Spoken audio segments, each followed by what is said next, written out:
Where did y'all start when it comes to the animals? So it all started with, I think it's safe to say Homer and Humpty started it all. True. So well, and you working at your grandma's to make ends meet. Like us living in my grandma's driveway in a camper. And then we managed her farm. And we were we were poor. And Yeah. so I was like, can I make a little bit of money? Or can you pay me to do something? Like, I'll work, I'll do something, but I just need to make like some money. And so my grandma was like, okay, I will pay you $200 a week to feed my animals for me. And I was like, rich. Yeah. Rich. Deal. Yeah. So that's how it started. And so I started feeding her animals. And naturally, like, I've grown up with all these animals, so I have great relationships with them anyway. And so then it just became like, oh, this is like entertaining. And then I would like record myself as I was doing like my barn chores and stuff. And then just kind of like, very much as she's been kind of immersed in improv, I just take like an improv approach to like the content that I create. Yeah. And so I don't pre-make storylines in my head. I just go out, and when the cows yell at me, I just pretend like they're saying something and I respond to them. And that's just kind of like how it started. And I would make my $200 every week. And I remember one time I was like, is there anything else that you need as like to make money? And she was like, okay.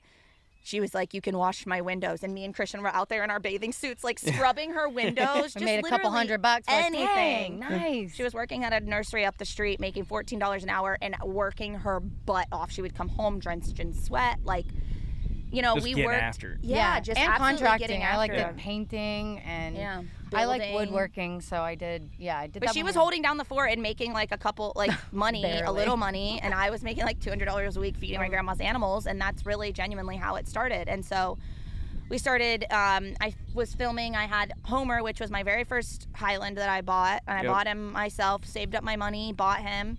And then I had Humpty, who was born on my grandma's farm. He was born on my birthday, and he had a very, very tough start to life. Yeah. And so he was like our baby. And then Homer and Humpty were like the dynamic duo that I started really recording the videos with. And that's kind of what brought in the initial following, was really Homer and Humpty. They were really the ones. Like, my very first viral video was a video of Homer. That's still to this day, honestly, is my most viral video from the farm, even more viral than any of the Emmanuel videos. Yeah. Oh, man. Is a Homer Emmanuel, video. come on, Yeah. you got to step up the game. What's I up, know. dude? I would say probably collectively Emmanuel, like, It's views more popular. Yeah. is definitely more popular, but as far as like the most views I've ever got on a video were Homer. And so that's kind of how it started. And Emmanuel's like a modern day legend. yeah, now. it's kind of insane, honestly. It's like, wild. But how does that even come about? Especially, like, I'm just talking about Emmanuel again because it just blows my mind how this emu, who's a seems like very nice emu, like, just goes viral like that.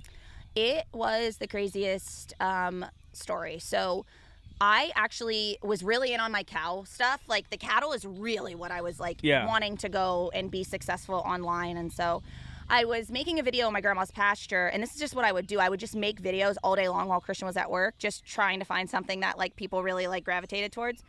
And I was trying to show the difference between a Brahma cow and a Zebu, to show the difference between a standard and a mini. And I was standing there and I had my hand on the Brahma and I was saying, this is a Brahma full-size cow.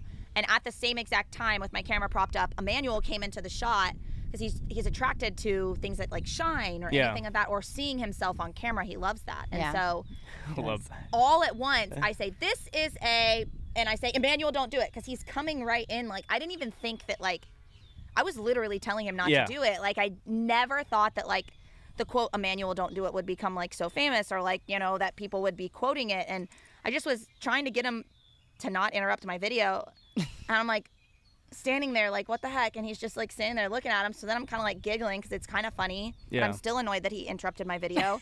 So like, I just kind of shoo him away and I restarted the camera and I recorded the actual video that I planned to record. That video sat in my phone for probably 2 months. And then one day I was just like sick and I didn't have the energy to go film content. So I was like looking back through my phone for old videos that I could post. And I found that video and I was like, actually, this is kind of funny. Like, now that I look back at it. So I posted it not thinking anything. And it was like the next day, literally it was so weird. Everything changed.